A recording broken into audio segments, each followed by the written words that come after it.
Hello everyone, I'm here today to do my wrap up for April, and in April I read 13 books and 2,824 pages and 11.77 hours. So a lot of books but not so much difference in terms of pages as other months.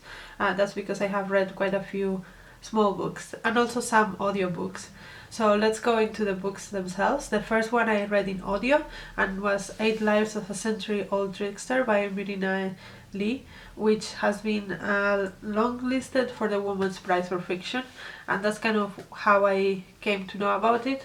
And it's about this old woman sort of in a like asylum, and she's telling her story about North Korea, South Korea. She was from North Korea because before Korea was divided, so she had a lot of relation with that, and also China, and it's a bit like encompassing the history of that area. However, the way that it was told, the story, it just didn't work for me. It was very disconnected. It jumps a lot in time. A lot of people have described this book as interconnected short stories, and I can see why, and I just didn't gel with that way of telling the story. So for me, this was also a little bit of a miss. The next book I read was How to Build a Boat by Elaine, Feeney, which I think was shortlisted, longlisted for the Booker last year or the year before. I don't remember. I read this from the library, so I don't have the copy anymore. It has come back to the library. But this book is about a boy that is in the spectrum, and he's I think 13 or so, and he lost his mother and he's really struggling with that, and so he wants to build this perpetual motion machine to kind of connect with the things that don't change, and in his mind his mom is one of those things, so he kind of wants to do it to connect with his mom. So one of his teachers convinces him that building a boat is actually like building a perpetual motion machine, because if you put it on water it will always move with the waves. He's not very convinced, but he goes along anyway, and this boat is like a very traditional Irish type of boat that this man really enjoys building those. And slowly it becomes like a sort of community, kind of helping this boy build this boat to get over things. And so even though he doesn't connect with his mom, he connects with his community more. I think that's kind of like the point of the book. And there's also things going on with the different teachers that surround the boy. I found this very endearing and I enjoyed it as a reading experience, but I thought that like the story didn't always seem real. There are a lot of parts in which we are not given all the details about, like for example the type of school he's going to. It seems to be like a religious school because that's the only one that will accept him, but we don't know if it's like a special needs school or it's a normal school, or like how comes that he has certain freedoms that he has. Those kind of things are not fully explained, and I would have liked to have a little bit more background on those things. But I could see that this is maybe because that's kind of like how he sees all of these things. He, like as a 13-year-old autistic child or whatever we want to call it, he is probably not aware, or he doesn't care about the details of all of this, and so yeah, it maybe just doesn't matter to him, and so we don't get that information. But I would have liked to have a little bit more information about exactly like the community he's in. Then the next book I read was Of Dogs and Wolves by Yūko Tsushima. This is one of these little penguin thingies. This is what I was meaning, like I read a lot of small books as well. But this is 2 short stories. One is called The Watery Realm and of Dogs and Wolves.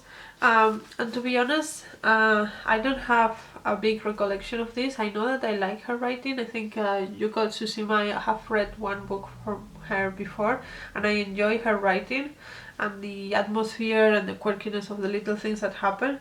So it was enjoyable as I was reading it, but the stories themselves have not stuck in my mind particularly. So I don't think it's a particularly impactful book. It's just um, a warm thing to read. Then the next 3 books I want to talk about, I have read in a blog, so I will link it down below and I will not go into too much detail about them. So the first one is Larger Than an Orange by Lucy Burns, and this is like a recollection of, I think it's autofiction, the author, or well, someone is getting an abortion, and it's 100% the right decision for them, and at the same time they're really struggling with that, because having an abortion, as much as could be the right choice, is not like pretending that it never happened. It did happen, and she finds herself after the abortion going into these rabbit holes of the pro-abortion movement and feeling guilty and stressed about it and all of that. It's written in a very like short poetic way, and it was very engrossing and very mesmerizing, and I really enjoyed this one. Well, I don't know if enjoy, but I think that this is a very powerful read. I think that people should read it to understand better what having an abortion means, not in terms of like you shouldn't have them, but in terms of like it seems that sometimes people treat abortion as like the easy thing to do, and having an abortion is 100% not easy, and it's very difficult mentally to deal with those facts. It's not just like a physical thing that you just remove. So yeah, I really enjoyed this read. Then I also read El Reino de Azahar by Linda Belago, which is a historical fiction about this girl from the Netherlands that because of issues with her family ends up marrying this guy that she barely knows and moving with him to Suriname. And then in Suriname he becomes not the person that she wanted, so it's not a very happy marriage, and that causes issues, and she's also very appalled of the way that slaves are treated, because by that time slavery had been abolished in the Netherlands but not in Suriname, and so she kind of becomes an Angor for the slaves that live in her plantation, and kind of supports them through the abolition of slavery, which is kind of like what this book ends. This book ends with the abolition of slavery in Suriname. It was very engrossing. It has a big white savior tone to it, and it's like a soap opera basically in terms of the plot and all that stuff, but I really enjoyed it. I was here for it, so really enjoyed that one.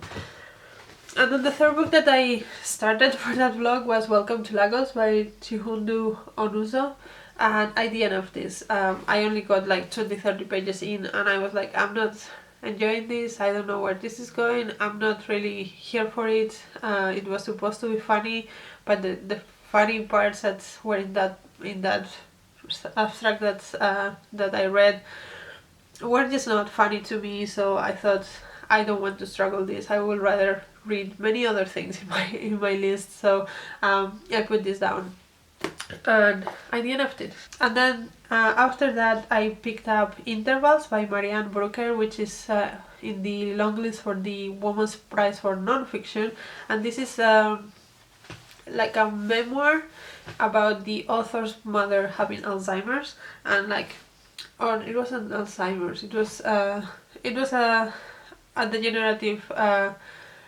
disease, and then she decides, I don't want to suffer through this disease, so I'm just going to stop eating so that I die, because she's not allowed to have euthanasia or any drugs that will make her die, but she writes a will in which she says, I'm going to stop eating and I don't want anyone to offer me food unless I say so. and please give me painkillers if you can. And so that's what happens, and it takes her, I think they say 3 weeks to die. And this book mainly takes us through those 3 weeks. I liked this connected with ideas of like dignifying the end of life and making people have a choice. They don't have to suffer for years through a disease so that they can end up having like a few more years that are like, whose quality of life are really low. And that kind of discussion also happens in Being Mortal, which I have a review for, and I really enjoyed that book. This one I didn't enjoy as much, and the reason why is that the author comes across as so pretentious. She's name dropping all the time. She's saying, yeah, like this author said, like that author said, like all of the time. And I know a lot of the authors and all of that, but it just didn't feel relevant. Like your mom is dying and you're thinking about this poet and the beautiful way that they describe death. Really? Like, I don't know.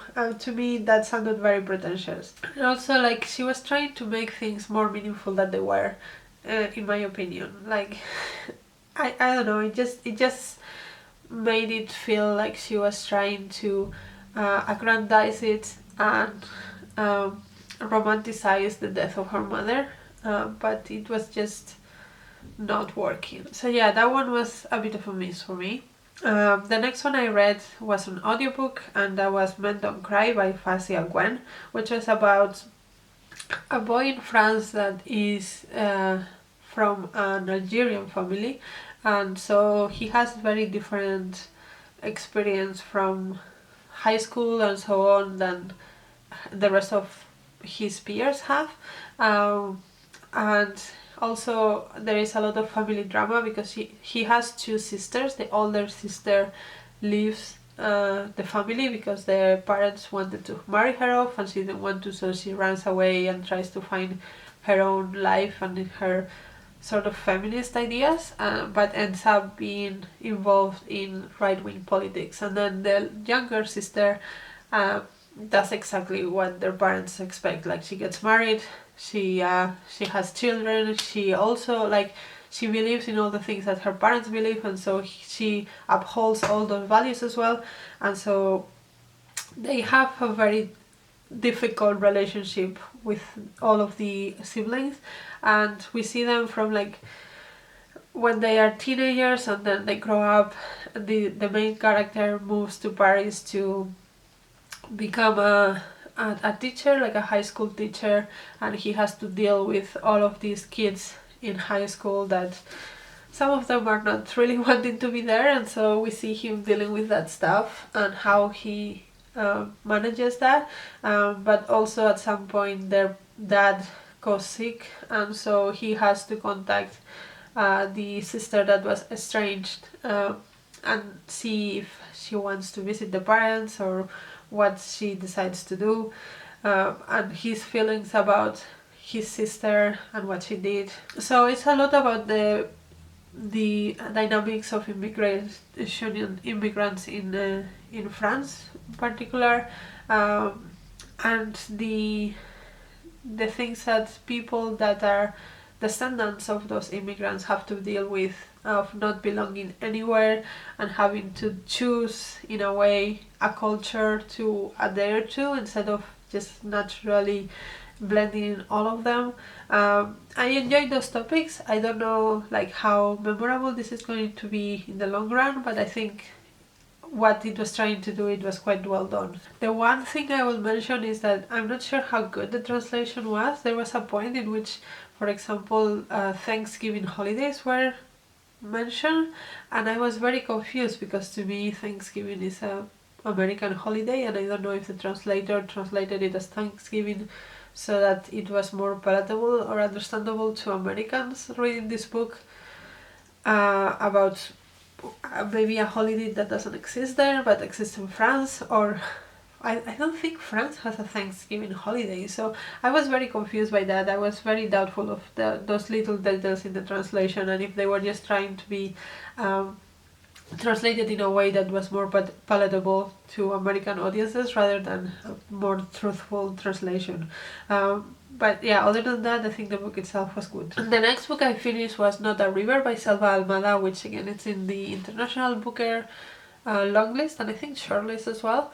And it was kind of like the story of a community in rural Argentina and like the hardships of it with different characters showing the hardships. Is more of a like a communal narrative rather than a plot and story about a single person or a set of characters.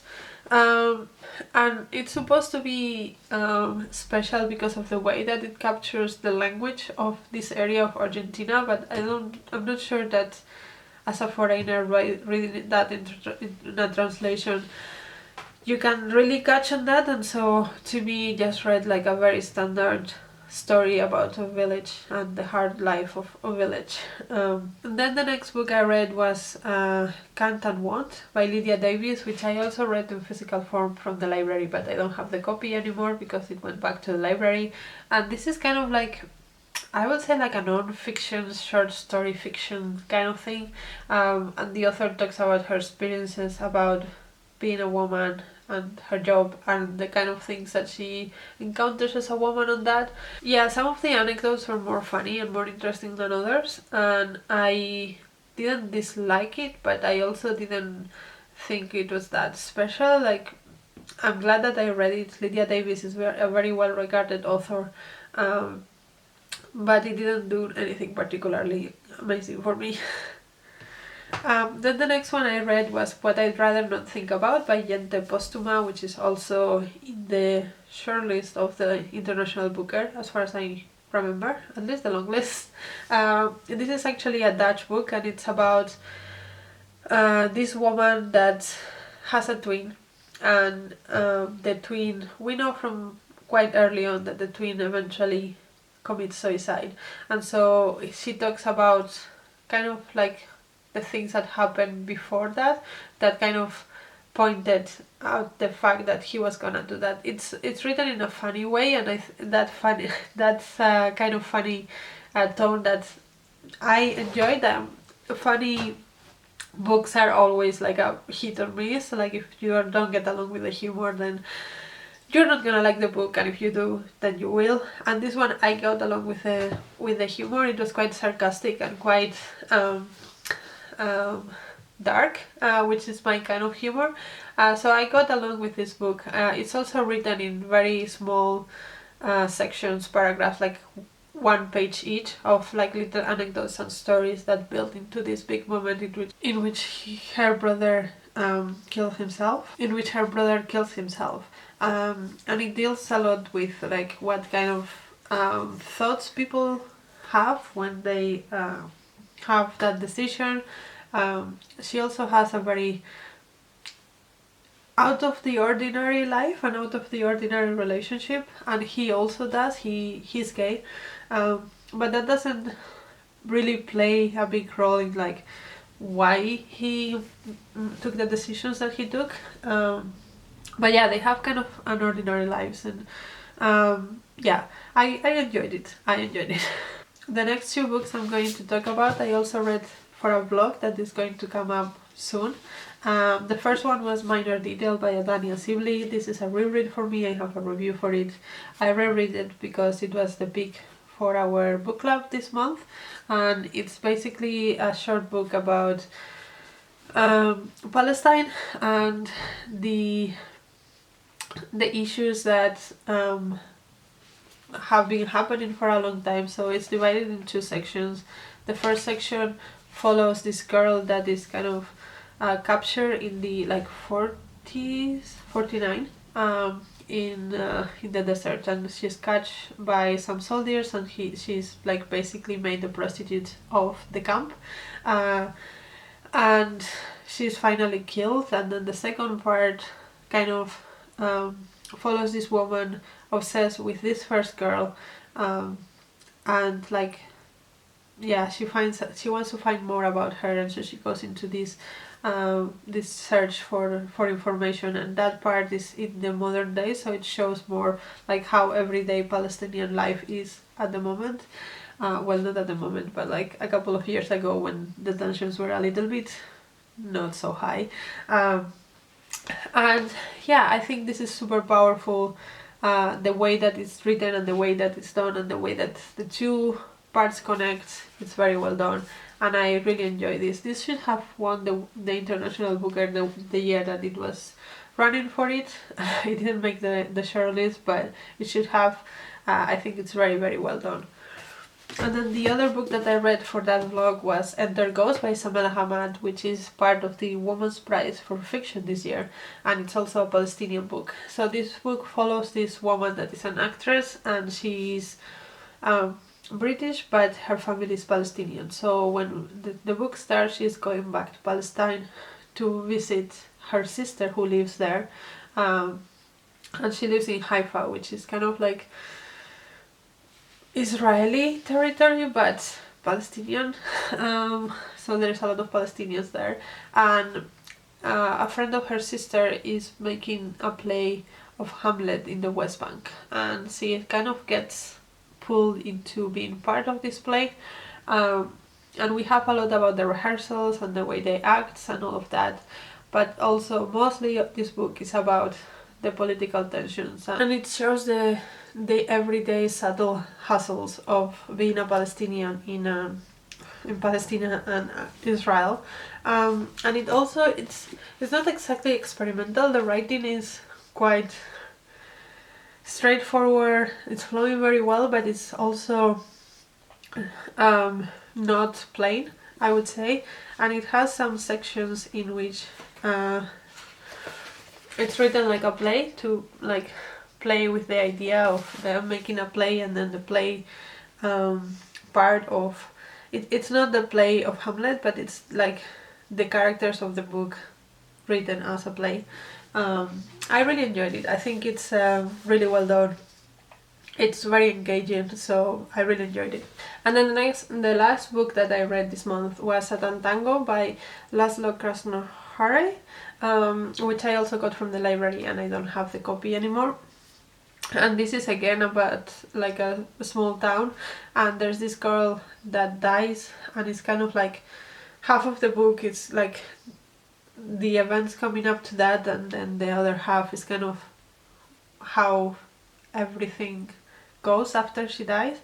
And the first half, the chapters are like 1, 2, 3, and the second half it goes backwards, so it's like 9, 8, 7 until like the beginning. So it's kind of like a cyclical nature of that, and it's about the judgments and the community aspect in a bad way of small communities, rural communities. Like nobody really wants to take responsibility for what happened, but at the same time everyone holds a part of the responsibility for what happened, and it's kind of like a bit of the mob mentality of rural towns. And it was very dense. It was very like block of text kind of book, and I just didn't connect with it. I think that some of the points that was trying to raise were very valid and very interesting, but overall it was just like I didn't connect with any of the characters, or I didn't care about anything that was happening, and I found the points that the book was making a little bit already known. So yeah, it was not my favorite, but I still see like the valid, especially literary value of that book. So yeah, those are all the books I read this month. Let me know if you have read any of them, or if you want to read any of them, and if you have thoughts on them. And until next video, bye!